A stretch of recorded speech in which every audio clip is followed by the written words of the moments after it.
Aduh bobo.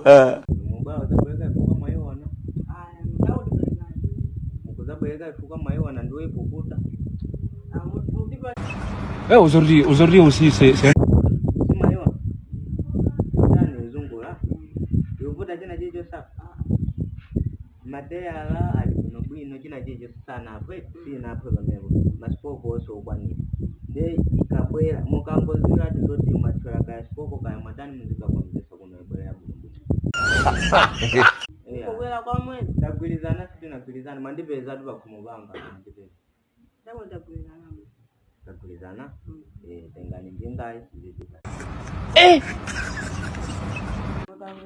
Iya, izango tenganisho mkamati ukezo yangu ndakubeleka ni muziki vitana. Kubele yabu no bwino. Kubele yabu